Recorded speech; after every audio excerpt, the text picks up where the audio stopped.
Okay, this is section 3 out of chapter 4.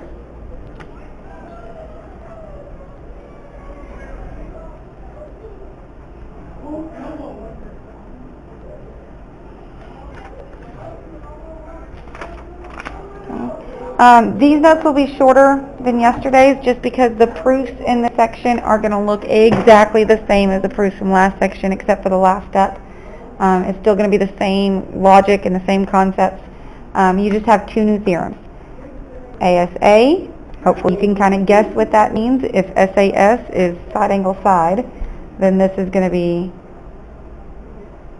2 angles and the included side are congruent, then the triangles are congruent.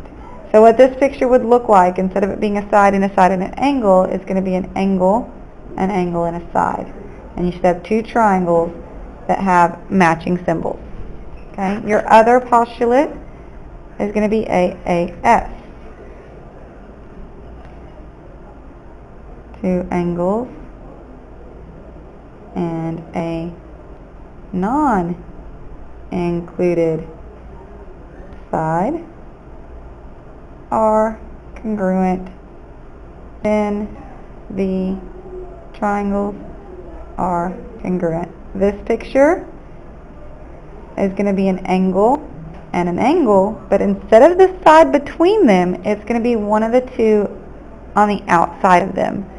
And again, you should have a matching picture. We'll spend a little bit of class time on this, reteaching this, because I know that's going to be a little confusing. All right.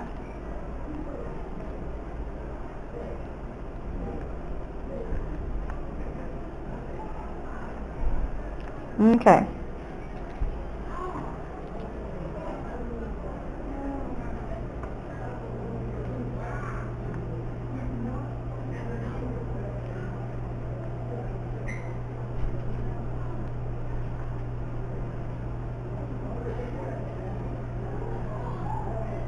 Okay, there's your picture and there's your given statement.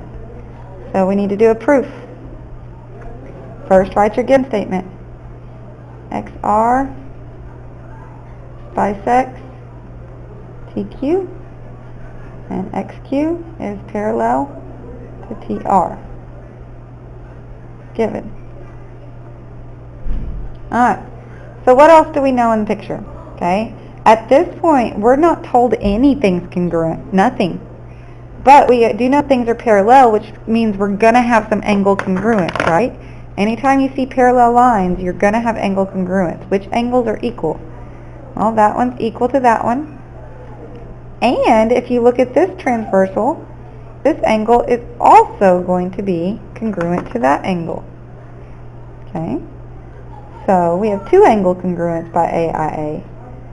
So angle Q is equal to angle T.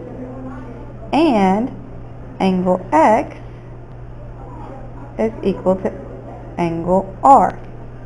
Both of those are congruent by AIA.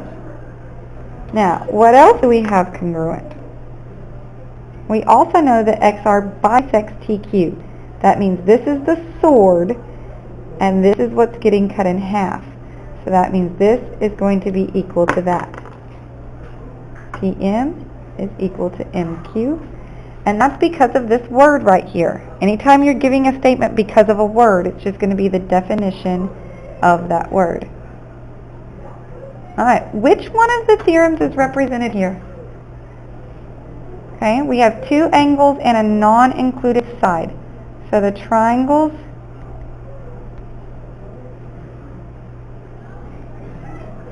are congruent because of AAS. Now, just to point out, you could have done this proof differently. You could have said that these were vertical angles, and then you would have had angle, side, angle. So this proof actually could have been proven with either one of these theorems. All right, I got somebody knocking at my door, so I'm going to go ahead and stop. See you tomorrow.